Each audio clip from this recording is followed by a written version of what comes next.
Question number 11 बिल्कुल complete हो गया था। अब क्वेश्चन नंबर 12 है, तो इसका ए पार्ट देख लेते हैं।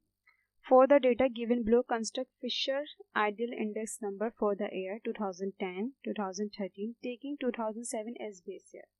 हमें फिशर आइडियल इंडेक्स नंबर जो कैलकुलेट करना है किस ईयर का, 2010 का और 2013 का, और 7 को हमें बेस ईयर जो है वो कंसिडर करना है। 2007 को हमें बेस ईयर कंसिडर करना है। तो हमें ये डेटा दिया हुआ है। डेटा किस तरीके से दिया हुआ है, ये 4 तरह की हमें कमोडिटीज़ दी हुई हैं, ठीक है। प्राइस दी हुई है 3 साल की, और यहाँ पे क्वांटिटी दी हुई है 3 साल की, 2007 की, 2010 की, 2013 की, और क्वांटिटी भी हमें 2007, 2010, 2013 की। तो अमूमन जो होता है ना, मतलब ज़्यादातर जो क्वेश्चन आते हैं फिशर के, वो एक ही बेस ईयर होता है और एक ही जो वो करंट ईयर होता है। यहाँ पे हमें बेस ईयर तो एक ही है, हमेशा बेस ईयर एक ही होगा, लेकिन करंट ईयर वो 2 से 1 से ज़्यादा दे सकते हैं। जैसे यहाँ पे इन्होंने क्या करा, इन्होंने 1 से ज़्यादा दे दिया। यहाँ पे 2010 का भी मांगा है फिशर आइडियल इंडेक्स नंबर, और 2013 का भी।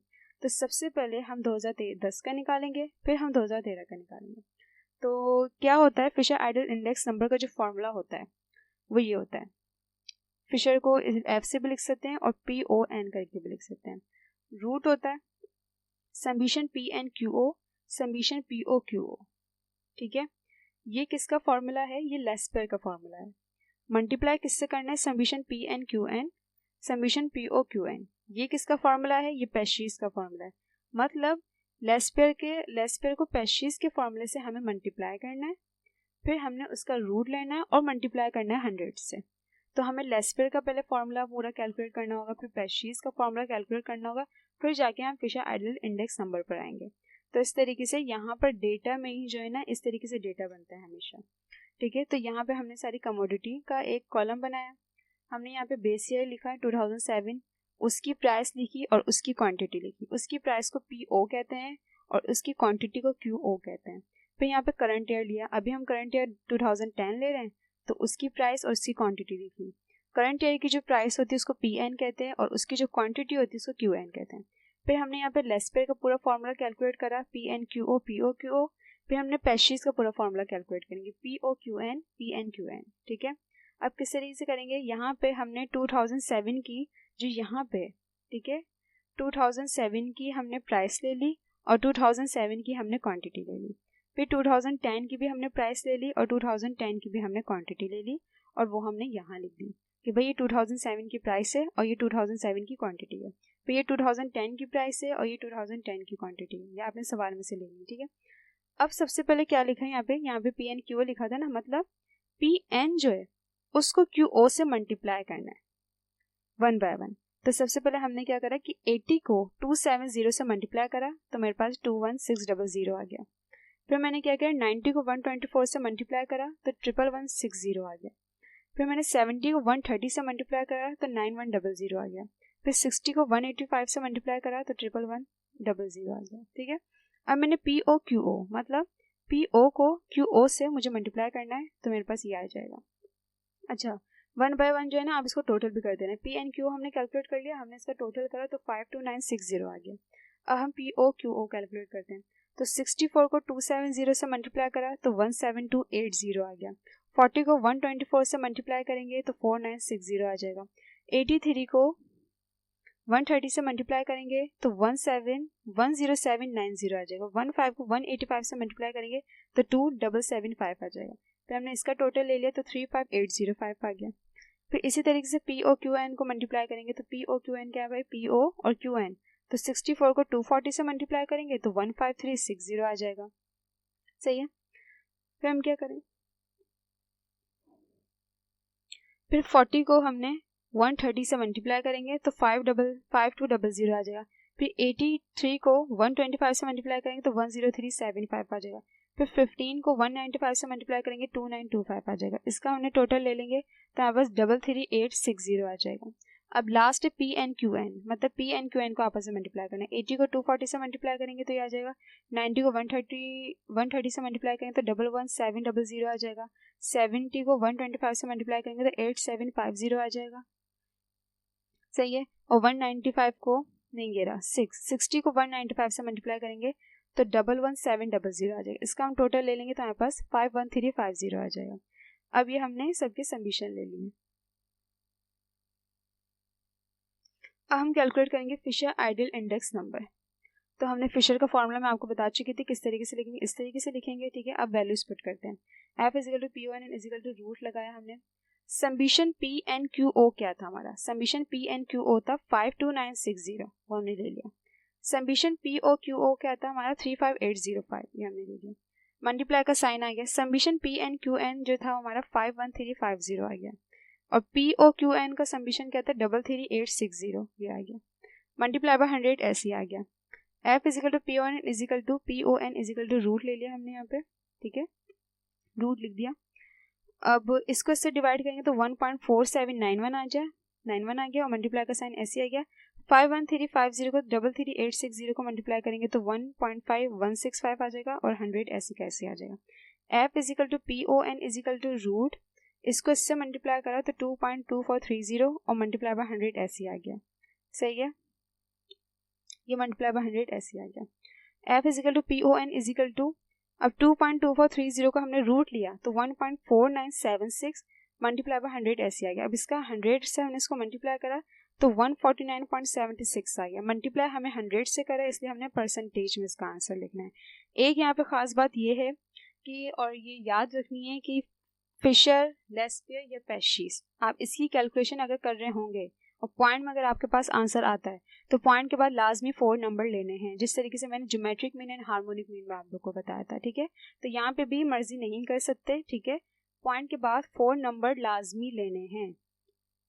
हाँ, फाइनल आंसर जब आ रहा होगा तो यहाँ पे मर्जी कर सकते हैं, लेकिन लेस्पियर, पेशीज और फिशर की पूरी जो कैलकुलेशन करेंगे ना हम यहाँ से, वो पॉइंट के बाद 4 नंबर हमें लाजमी लेने होते हैं। तो ये क्वेश्चन नंबर 12A जो है वो हाफ कंप्लीट हुआ है, ठीक है, क्योंकि यहाँ पे 2 ईयर्स के 2010 और 2013 का हमें जो है ना फिशर आइडियल इंडेक्स नंबर निकालने के लिए कहा था। तो 2013 का, 2010 का तो हमने निकाल लिया, अब 2013 का निकालते हैं। 2013 में क्या करेंगे, वही कमोडिटी हम लिखेंगे, 2007 की प्राइस और क्वांटिटी यहाँ पे लिख देंगे, ठीक है। अब यहाँ पे 2013 की प्राइस और क्वांटिटी लिखेंगे। ये 2013 की प्राइस है और ये 2013 की क्वांटिटी है, ये आपने सवाल में से लेनी है, ठीक है। ये जो सवाल है ना, यहाँ से आपने 2013 की प्राइस ले ली और यहाँ पे 2013 की क्वांटिटी ले ली, ठीक है, ठीक है, ये ले लिया। अब लेस्पियर और प्रेशियस का दोबारा से हम फॉर्मूला लिखेंगे, P N Q O, P O Q O, P N Q N और पी ओ क्यू एन, ठीक है। ये मैं बता चुकी हूँ, इसे दोबारा नहीं बता रही हूँ, ठीक है ना। अब यहाँ पे आप क्या करेंगे भाई कि पी एन जो है क्यू ओ को आपस में मल्टीप्लाई करेंगे तो 1 बाय 1 ये आता रहेगा। पी ओ क्यू ओ को आपस में मल्टीप्लाई कर देंगे तो ये आ जाएगा। पी एन क्यू एन को आपस में मल्टीप्लाई करेंगे तो 1 बाय 1 ये आएगा, और पी ओ क्यू एन को आपस में मल्टीप्लाई करेंगे तो ये आएगा। फिर आपने इन चारों के समीशन ले लेना, आपने इस तरीके से कर लेना है। फिर कैलकुलेट करना है फिशर आइडियल इंडेक्स नंबर। आपने फिशर का पूरा फॉर्मूला अप्लाई किया, फिर आपने वैल्यूज पुट करनी। वैल्यूज पुट क्या करेंगे, सबसे पहले summation P N Q O उठाएंगे ऊपर से, फिर पी ओ क्यू ओ उठाएंगे ऊपर से, मल्टीप्लाई का साइन ऐसे आ जाएगा। पी एन क्यू एन उठाएंगे 81215 जो है वो, फिर पी ओ क्यू एन जो है यहाँ पे 42255 याद में लिख दिया, मल्टीप्लाई बाय 100 ऐसे आ जाएगा। F is equal to P O N is equal to root, इन दोनों को डिवाइड करो तो ये आया, इन दोनों को डिवाइड करो तो ये आया, मल्टीप्लाई का साइन ऐसे आ गया, मल्टीप्लाई बाय 100 भी ऐसे आ गया, सही है। अब हमने क्या करा, F is equal to P O N is equal to root, इन दोनों को आपस में मल्टीप्लाई करा तो हमारे पास आंसर है 3.6994 मल्टीप्लाई बाय 100 ऐसे आ गया। F is equal to P O N is equal to, इसका रूट लिया तो 1.9233 आया, मल्टीप्लाई बाय 100 ऐसे आ गया। अब हमने इसको मल्टीप्लाई कर दिया 100 से तो हमारे पास आया 192.33, और मल्टीप्लाई 100 से करें इसलिए इसका आंसर परसेंटेज में ही आएगा, ठीक है। लेस्पियर हो, पेशीज का हो या फिशर का हो, इन तीनों के जो फाइनल आंसर होंगे ना वो जो है वो परसेंटेज में ही आते हैं, क्योंकि हम लास्ट में उसको 100 से मल्टीप्लाई कर रहे होते हैं, ठीक है। और बस एक बात यहाँ पे याद रखिएगा कि पॉइंट के बाद आपने लास्ट में 4 नंबर कंसिडर करने हैं। अब ये क्वेश्चन नंबर 12A कंप्लीट हो गया है, ठीक है। अब क्वेश्चन नंबर 12B देख लेते हैं। For the data given below calculate the weight aggregative price index for 1985 taking 1980 as base year. Weight aggregative price index किसे कहते हैं भाई, लेस्पियर को कहते हैं, पेशीज को कहते हैं, फिशर को। मतलब ये कभी कभार एक ही नाम से भी आ जाएगा, मतलब हमें जो है वो डेटा दिया होगा और वो कहेंगे भाई वेट एग्रीगेटिव प्राइस इंडेक्स निकालें, तो इसका मतलब क्या होगा, आपने लेस्पियर भी निकालना है, पेशीज भी निकालना है और फिशर भी निकालना है, ठीक है। लेकिन डेटा अगर मुझे जैसे दिख रहा है थोड़ा चेंज दिख रहा है, यहाँ पे कमोडिटी दी हुई है, प्राइस दी हुई 1980 की, जो कि 1980 बेस शेयर है, तो यहाँ पे बेस शेयर की प्राइस दी हुई है। और प्राइस दी हुई 1985 की। 1985 जो है हमारा करंट ईयर होता है, ठीक है, ये करंट ईयर है। और क्वांटिटी जो दी हुई वो भी 1985 की ही दी हुई है। और ये रही, मतलब 1980 की सिर्फ प्राइस दी हुई है, मतलब बेस ईयर की सिर्फ प्राइस दी हुई है, और करंट ईयर की जो है वो प्राइस भी दी हुई, क्वांटिटी भी दी हुई है। अच्छा, सवाल में ना हमें अलग से बताया नहीं जाएगा भाई ये करंट ईयर है बेस ईयर है, ठीक है। जैसे यहाँ पर उन्होंने बोला 1980 बेस ईयर है, तो हमने खुद ही कंसिडर करा कि 1985 जो वो करंट ईयर। कभी कभी कुछ बताया नहीं जाता कि ये बेस ईयर है, करंट ईयर है। तो फॉर एग्जांपल 2011 2012 देते हैं, ठीक है, और वो नहीं कहते कि इसमें बेस ईयर कौन सा है तो करंट ईयर कौन सा है। तो जो पहला साल होता है वो बेस ईयर होता है, और जो नया साल होता है वो होता है करंट ईयर। इस तरीके से अगर यहाँ पे नहीं दिया जाता कि भाई ये बेस ईयर है या ये बेस ईयर है, तो पहले कौन सा साल आया होगा, 1980 आया होगा ना, तो ये बेस ईयर होगा, और 1985 इसके बाद आया होगा तो ये करंट ईयर होगा, ठीक है। कभी कभार सवाल में ये आइडेंटिफाई, मतलब यहाँ पे ना हम आइडेंटिफाई करना, मतलब बच्चे कहते हैं कि भाई ये सवाल में तो दिया ही नहीं है कि बेस ईयर कौन सा करंट ईयर कौन सा है, तो ये हमें खुद कंसिडर करना होता है, ठीक है, कि 1980 जो 1985 से पहले आया है ना, तो इसलिए बेस ईयर कहलाएगा, और 1985 जो 1980 के बाद आया तो इसलिए करंट ईयर कहलाएगा, सही है। तो हमें वेट एग्रीगेटिव तो दिया हुआ है, लेकिन ये नहीं बताया कि भाई लेस्पेर निकालें, पेशीज निकालें, फिशर निकालें, ठीक है ना। या वेट एग्रीगेटिव जब आता है तो हमें तीनों कैलकुलेट करना होता है, लेस्पेर भी कैलकुलेट करना होता है, पेशीज भी कैलकुलेट करना होता है, और फिशर भी। तो लेकिन इस तरीके के डेटा से हम क्या कैलकुलेट कर सकते हैं, क्योंकि बेस ईयर की सिर्फ प्राइस दी हुई, क्वांटिटी नहीं दी हुई, सिर्फ करंट ईयर की प्राइस और क्वांटिटी दी हुई, तो यहाँ पे सिर्फ पेशीज का फॉर्मूला जो है अप्लाई होगा, क्योंकि पेशीज में बेस ईयर की क्वांटिटी की नीड नहीं होती, ठीक है। इस तरीके से जो है हमें जो है खुद कंसिडर करना है कि यहाँ पे कौन सा फॉर्मूला जो है वो सूट करेगा। तो यहाँ पे पेशीज का फॉर्मूला सूट करेगा, क्योंकि पेशीज के फॉर्मूले में बेस ईयर की क्वांटिटी की नीड नहीं होती, सिर्फ प्राइस ही हो तो चल सकता है, ठीक है। प्राइस सिर्फ होनी चाहिए, बेस ईयर की क्वांटिटी ना हो तो पेशीज के फॉर्मूले पे कोई असर नहीं पड़ता, इसलिए हम क्या करेंगे, यहाँ पे पेशीज का फॉर्मूला अप्लाई करेंगे। तो इस तरीके से हमने कमोडिटी लिखी, 1980 की सिर्फ प्राइस थी, 1985 की प्राइस भी थी और क्वांटिटी भी थी। से यहाँ पे पेशीज लिखा, पेशीज का फॉर्मूला जो होता है वो होता है PNQN POQN, ठीक है।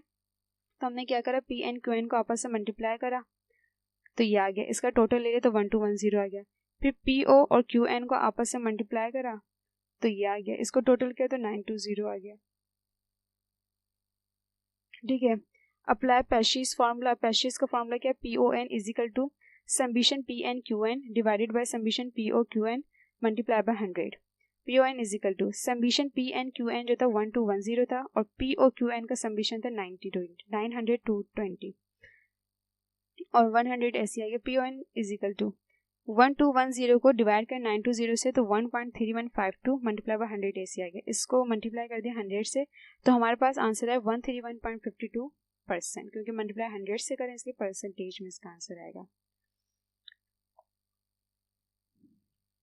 ये 12B भी आपका कंप्लीट हो गया, ठीक है। कभी कभार सवाल में आपको नहीं बताया जाएगा कि आपने असल में कैलकुलेट क्या करना है, आपने खुद डेटा को देखते हुए जो फॉर्मूला खुद से कंसिडर करना है कि यहाँ पे फॉर्मूला कौन सा लगेगा। तो अब वो बी पार्ट भी हो गया था कंप्लीट, अब इसका सी पार्ट देख लेते हैं। For the given data calculate price index taking 1967 as base year using simple aggregative method. अच्छा, सिंपल एग्रीगेटिव मेथड में क्या होता है, क्वांटिटी की नीड नहीं होती, सिर्फ प्राइसेस हों वो उसका अलग फॉर्म, ठीक है। सिंपल एग्रीगेटिव मेथड में सिर्फ प्राइसेस होती हैं, वहाँ पे क्वांटिटी नहीं होती।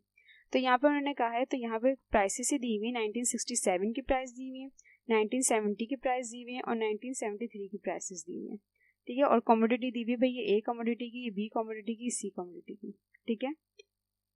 तो यहाँ पे जो फॉर्मूला होता है, ठीक है ना, अब यहाँ पे इन्होंने 1967 को बेस ईयर का है और करंट ईयर ये दो दिए हैं, तो दो करंट ईयर दिए हुए हैं, तो दो सिंपल एग्रीगेटिव जो हैं वो मेथड, मतलब सिंपल एग्रीगेटिव फॉर्मूले जो हैं अप्लाई होंगे, एक 1970 के लिए अप्लाई होगा और एक 1973 के लिए अप्लाई होगा।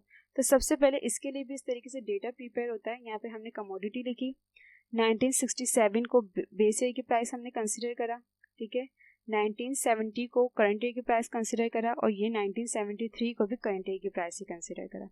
लेकिन करंट ईयर की प्राइस दो हैं, इसलिए हमने इसको 1 कह दिया, इसको हमने 2 कह दिया, और बेस ईयर की प्राइस 1 की है। इन तमाम की प्राइस हमने लिख दी कि 1967 की प्राइस है, ये हमने यहाँ से कॉपी कर ली, 1970 की प्राइस ये थी, हमने यहाँ से कॉपी कर ली, और 1973 की प्राइस ये थी, हमने यहाँ से कॉपी कर ली। इन तीनों का हमने टोटल करा तो हमारे पास 20 आया, 24.60 आया, 18.90 आया। ये तीनों के प्राइस के समीशन आ रहा है कि बेस ईयर की प्राइस है, ये करंट ईयर की प्राइस 1 है और ये करंट ईयर की प्राइस 2। ठीक है, अब हमने सबसे पहले 1970 का जो है वो सिंपल मतलब वो है हमने जो निकाला है वो प्राइस इंडेक्स निकालेंगे। सबसे पहले 1970 का प्राइस इंडेक्स निकालेंगे, फिर 1973 का जो है प्राइस इंडेक्स निकालेंगे। तो प्राइस इंडेक्स जब निकालेंगे तो PON ही लिखेंगे, लेकिन यहाँ पे 2 करंट ईयर है ना, इसलिए हमने 1 लगा दिया कि सबसे पहले भाई हम 1 प्राइस इंडेक्स निकालें is equal to summation current year की price divided by summation base year की प्राइस मल्टीप्लाई बाय 100, और करंट ईयर की प्राइस के साथ हमने यहाँ 1 लगा दिया। ठीक है, कि हम पहले 1 करंट ईयर की प्राइस लेंगे, फिर हम यहाँ पे 2 करंट ईयर की प्राइस लेंगे। ठीक है, तो PON1 is equal to summation PN1 क्या था हमारा 24.60, हमने 24.60 ले लिया। बेस ईयर की प्राइस 20 थी, मल्टीप्लाई बाय 100, इसको इससे डिवाइड करा, मल्टीप्लाई बाय 100 ऐसे ही आ गया, इसको इससे मल्टीप्लाई करा तो 123% परसेंटेज में इसका आंसर आ गया। अब 1973 का जो है वो प्राइस इंडेक्स निकालेंगे, तो यहाँ पे PON2 लिखा हमने is equal to summation PN2 divide by summation PO multiply by 100। PON2 is equal to summation PN2 क्या था हमारा 18.90, हमने 18.90 ले लिया। समीशन PO क्या था हमारे पास 20, हमने 20 ले लिया, multiply by 100। PON2 is equal to 18.90 को डिवाइड कर 20 से तो 0.945 आया, मल्टीप्लाई कर दिया इसको 100 से तो 94.5% आया। ठीक है, तो कभी कभार से प्राइसेस भी दे दी जाएंगी और आपने जो है उस पर फॉर्मूला अप्लाई करना है, तो वो सिंपल एग्रीगेटिव मेथड कहलाता है, और उसमें भी एक से ज़्यादा प्राइसेस दी जाएंगी। तो यहाँ पे आपने क्या करना है कि 1 और 2 में ना इसको डिस्ट्रीब्यूट करना है कि भाई ये 1970 एक करंट प्राइस है, 1973 ये करंट प्राइस है, इसको 1 का नाम दे दिया, इसको 2 का नाम दे दिया, और फॉर्मूला भी PON1 और PON2 के नाम से ही लगेगा, क्योंकि 2 करंट ईयर की प्राइस के आप प्राइस इंडेक्स निकाल लें। ठीक है, तो 12C भी आपका कंप्लीट हो गया। अब 12D देख लेते हैं। Following data represent prices and are quantity consume for 4 quantities for the year 2015 and 2016। ये कमोडिटी दी हुई है, ये 2015 की प्राइस और क्वांटिटी दी हुई है, ये 2016 की प्राइस और क्वांटिटी दी हुई है। और यहाँ पे एक नई बात देखें कि यहाँ पे ना बेस ईयर का उन्होंने कुछ बताया ना करंट ईयर का। ठीक है, अब आप यहाँ पर जो बेस ईयर और करंट ईयर आप किसको बोलेंगे कि भाई 2016 बेस ईयर है या 2015 बेस ईयर है, तो 2015 पहले आया होगा इसलिए बेस ईयर ये कहलाएगा, और 2016 जब 15 के बाद आया होगा तो इसलिए करंट ईयर कहलाएगा। ठीक है, तो ये बेस ईयर है और ये करंट ईयर है। और इसमें बोला क्या है, इन्होंने जो है बोला है कि compute the price index number for 2016 using base year index, current year index and ideal index. यहाँ पर इन्होंने बोला है कि कंप्यूट करें प्राइस इंडेक्स नंबर 2016 का। ठीक है, प्राइस इंडेक्स नंबर जो है 2016 का। अच्छा, प्राइस इंडेक्स नंबर जो है वो यहाँ पे क्वांटिटी भी दी हुई है ना, तो इसका मतलब क्या है कि प्राइस इंडेक्स नंबर वो कह रहे हैं कि आप जो है वो लेस पेयर करें, परचेज करें फॉर्मूला, लेकिन यहाँ पे उस तरीके के नाम तो दिए हुए ही नहीं। इन्होंने बोला है कि आप प्राइस इंडेक्स करें 2016 का और यूज़ करें base year index, current year index और आइडियल इंडेक्स। आइडियल इंडेक्स तो कहते हैं फिशर को, अब बेस ईयर इंडेक्स किसे कहते हैं, करंट ईयर इंडेक्स किसे कहते हैं। तो बेस ईयर इंडेक्स जो कहते हैं वो कहते हैं लेस पेयर को, और करंट ईयर इंडेक्स जो कहते हैं वो पेशीज को कहते हैं। ठीक है, ये आप लोग याद रखिएगा कि लेस पेयर, पेशीज और फिशर के नाम से भी नहीं आ सकता, इस तरीके के नाम से भी आ सकता है। तो लेस पेयर को बेस ईयर इंडेक्स क्यों कहा गया है, क्योंकि लेस पेयर में हमें बेस ईयर की क्वांटिटी चाहिए होती है और बेस ईयर की प्राइस चाहिए होती है, और करंट ईयर की सिर्फ प्राइस चाहिए होती है, सिर्फ क्वांटिटी नहीं चाहिए होती, इसलिए बेस ईयर इंडेक्स बोला। पेशीज में क्या होता है कि करंट ईयर की प्राइस चाहिए होती है और करंट ईयर की क्वांटिटी चाहिए होती है, और यहाँ पे सिर्फ बेस ईयर की प्राइस चाहिए होती है, इसलिए इसको करंट ईयर इंडेक्स का। और आइडियल इंडेक्स तो बिल्कुल ही साफ पता चल रहा है कि इसको फिशर कहते हैं। ठीक है, तो बेस ईयर इंडेक्स मीन हुआ less pair, current year index हुआ जो है वो पेशीज, और आइडियल इंडेक्स जो हुआ वो फिशर। तो सबसे पहले हम लेस पेयर निकालेंगे, फिर पेशीज निकालेंगे, फिर फिशर निकालेंगे। तो इसी तरीके से आपने कमोडिटी बनाई, आपने 2015 की प्राइस और क्वांटिटी लिखी, 2016 की प्राइस और क्वांटिटी लिखी, यहाँ पे लेस पेयर और यहाँ पे पेशीज का पूरा फॉर्मूला आपने कैलकुलेट करा। ये फॉर्मूला किस तरीके से कैलकुलेट होंगे मैं आपको बता चुकी हूँ, PNQO, POQO, PNQN, POQN। ठीक है, इन दोनों के आपने जो है वो टोटल कर लेने, मैं आपको बता चुकी हूँ कि मल्टीप्लाई यहाँ पे किस तरीके से किया जाएगा। आपने यहाँ पे टोटल ले लेना है, ठीक है, चारों के टोटल ले लेना है। अब आपने सबसे पहले क्या करा कि भाई लेस्पेयर का जो है फॉर्मूला अप्लाई किया, ठीक है। PON is equal to PNQO divide by POQO multiply by 100। तो PON is equal to PNQO क्या था हमारा भाई, PNQO है ना। PNQO जो था वो 4050 था और POQO जो था वो 3436 था। तो हमने यहाँ पे ले लिया 4050 ले लिया हमने और 3436 ले लिया, मल्टीप्लाई बाय 100, ठीक है। तो PON इज इक्वल टू 4050 को 3436 से डिवाइड करा तो 1.1786 आया, मल्टीप्लाई बाय 100 ऐसे आ गया। इसको इससे मल्टीप्लाई करा तो हमारे पास आंसर आया 117.86%, ठीक है। अब अप्लाई करेंगे Paasche's formula, PON is equal to PNQN divide by POQN multiply by 100। PON is equal to, अब हमने डेटा में से PNQN उठाना है और POQN उठाना है, ये रहा PNQN, ये रहा PNQN, ये रहा और POQN, ये रहा। हमने यहाँ डेटा में से ले लिया 444163752 मल्टीप्लाई बाय 100। अब 4416 को डिवाइड कर दिया 3752 से तो यहाँ पे 1.1769 है, मल्टीप्लाई बाय 100 ऐसे ही आ गया। इसको इससे मल्टीप्लाई करा तो 117.69%। ये पेस्ट्रीज का फॉर्मूला अप्लाई करके इसका आंसर लिया है। अब अप्लाई करेंगे फिशर फार्मूला। फिशर फार्मूला जब हमसे डायरेक्ट मांगा जाए, मतलब लेस्पेयर पेस्ट्रीज हमसे ना मांगा जाए, डायरेक्ट बोला जाए कि फिशर आइडियल इंडेक्स नंबर आप निकालें, तो आप किस तरीके का फॉर्मूला अप्लाई करेंगे, इस तरीके का फॉर्मूला। लेकिन अगर एक ही जब इस सवाल में क्या था कि लेस्पेयर और पेस्ट्रीज हमसे नहीं मांगा गया, हमसे डायरेक्ट फिशर मांगा गया था, तो हमने ये फॉर्मूला अप्लाई करना है।